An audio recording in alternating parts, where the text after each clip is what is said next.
Om Arunachala Ramana. Sadhana e o resultado dele. Fala Bhagwan Shri Ramana Maharishi. Concentrar a mente no eu real resultará em felicidade ou bem-aventurança. Voltar os pensamentos para o interior, restringindo-os e evitando que se desviem para fora, é chamado Vairagya, desapego. Fixar a consciência no eu real é a prática espiritual ou sadhana. Concentrar-se no coração e concentrar-se no eu real são equivalentes. Coração é apenas outro nome para o eu real.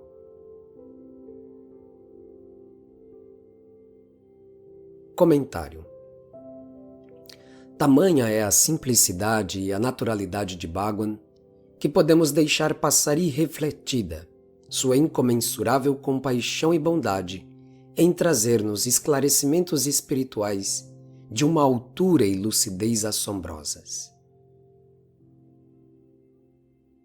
Nesta breve resposta de Bhagwan a um devoto, podemos contemplar diferentes aspectos do sadhana e o resultado a se esperar dele.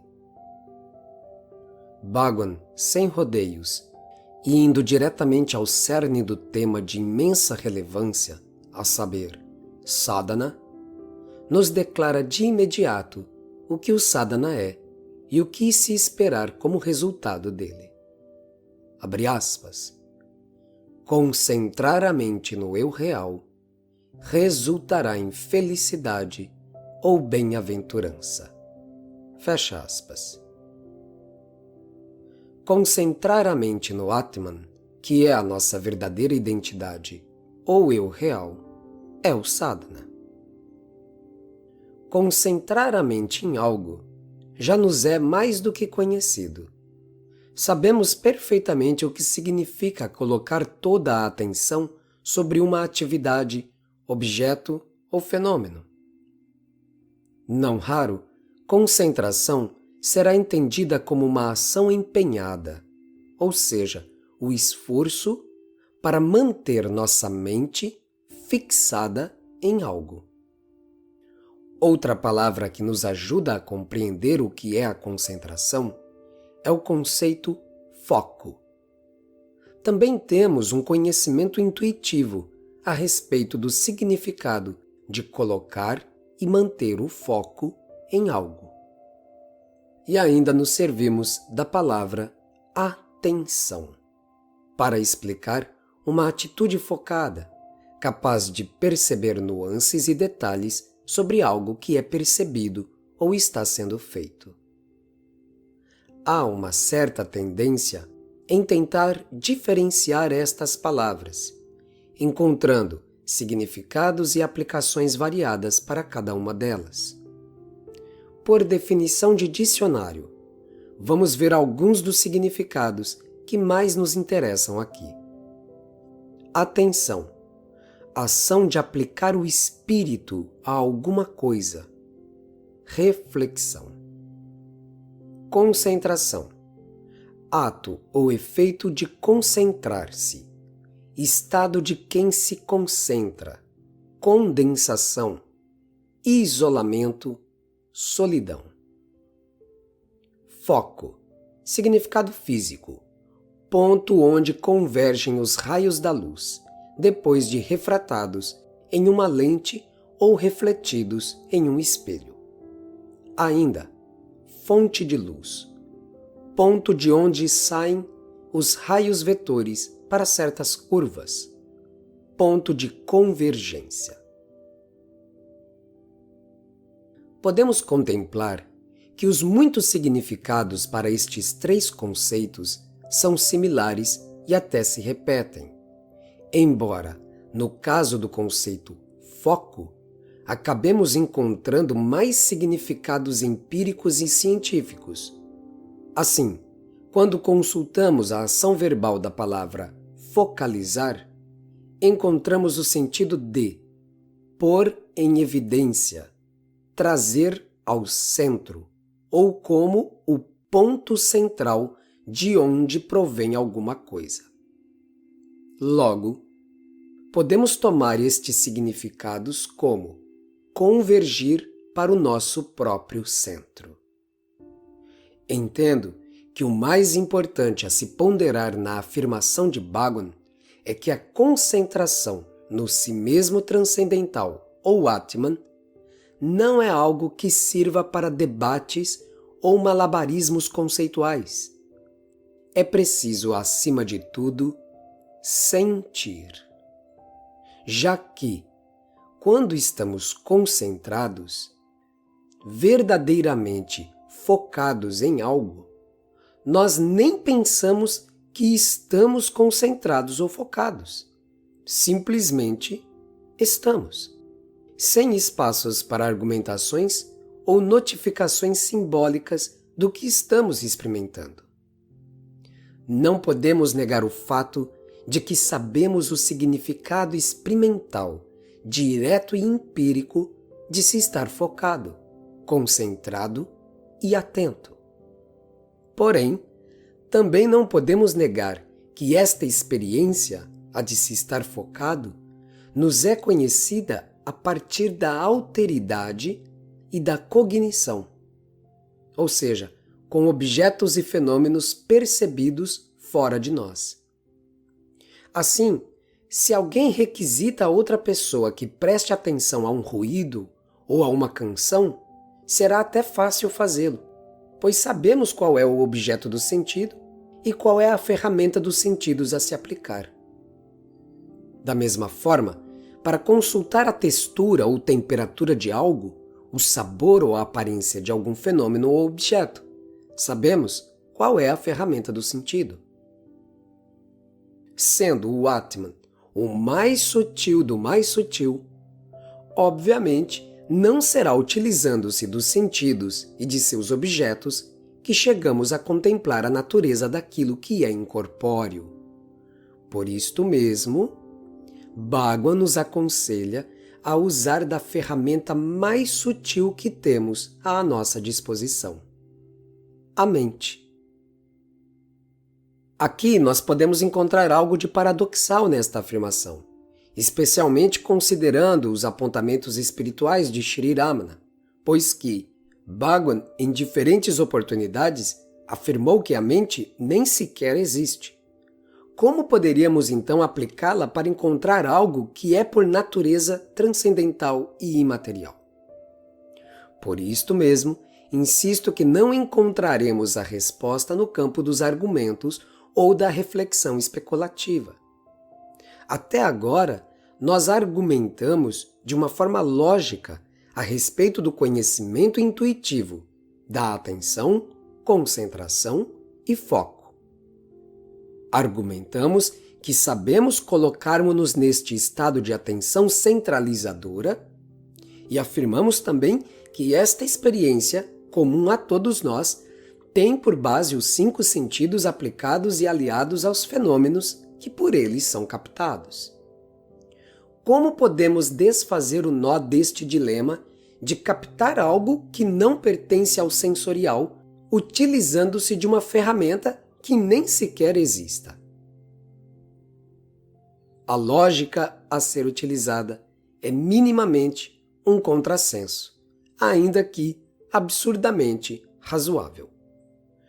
Ao tentar encontrar a mente para servir-se dela como ferramenta de concentração no Atman, o mais sutil do mais sutil, não encontramos a mente e, naturalmente, caímos no estado quiescente do si mesmo transcendental.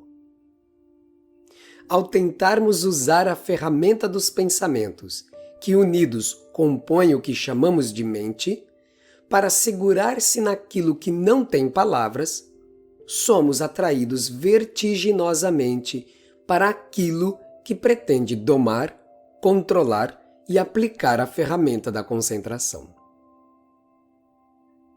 Lá dentro já está o silêncio, o ser, o centro, que, como vimos do significado de foco, é aquele ponto central de onde provém alguma coisa. Bhagwan nos diz o que é esta alguma coisa que brota espontaneamente do centro. Felicidade ou bem-aventurança. Anandam. O Maharishi nos entrega aqui a meta e a síntese pragmática de toda a espiritualidade humana nascida desde tempos sem início. Milênios de liturgias, penitências, austeridades, yogas e práticas místicas as mais rígidas e variadas se resumem a estar-se feliz, satisfeito e tranquilo. É apenas sobre isto: contentamento e paz. Santosha e Shanti. Contudo, não estão todos os seres demandando isso? Qual a diferença entre a busca dos yogis e místicos e a busca secular pela felicidade comum a todos? Para o místico, não existem distinções de fato, pois ele respira a unidade, conhece e reconhece que um único espírito opera em tudo e todos. Mas, verdadeiramente, há uma diferença entre a busca profana e a mística, ou da do transcendentalista. A humanidade demanda a felicidade através da procura por bens materiais e experiências absolutamente efêmeras e que resultaram ou resultarão inexoravelmente no produto contrário ao esperado. Procurando a felicidade e a paz fora, só colhem frustrações e misérias dentro. O místico encontra a verdadeira satisfação, contentamento, tranquilidade e paz em seu próprio centro, ou coração. E este tesouro espiritual não enferruja, não envelhece, não desvanece, não pode ser usurpado dele.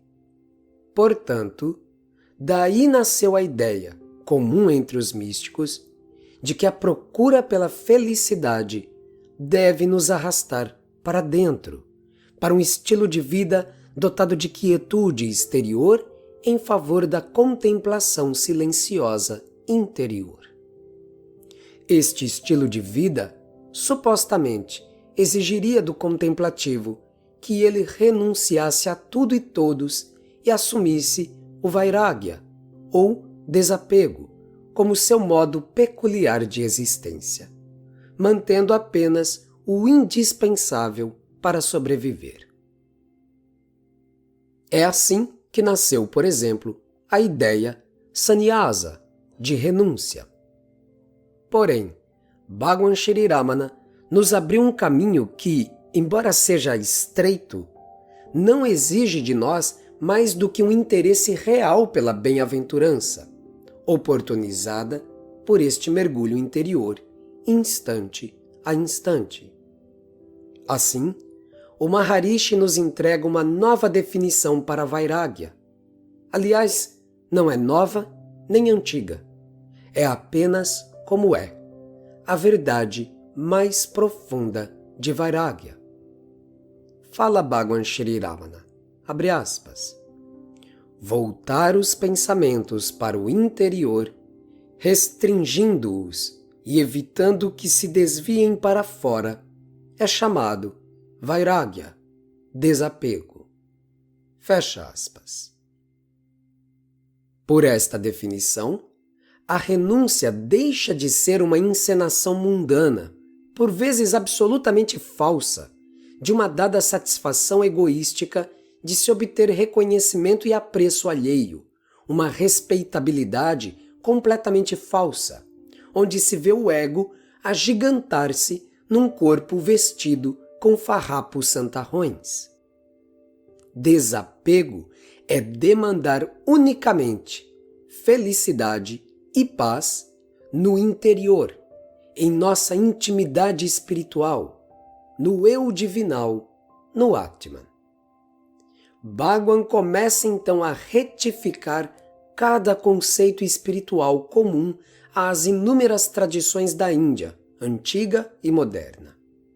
Ele assim o fez ao longo da maioria esmagadora das conversações que teve com diferentes buscadores. A vida renunciada supostamente serviria para maior dedicação ao sadhana. É inegável que muitos aparentemente renunciaram ao mundo por fora, mas, por dentro, permaneceram tão apegados ou mais do que antes.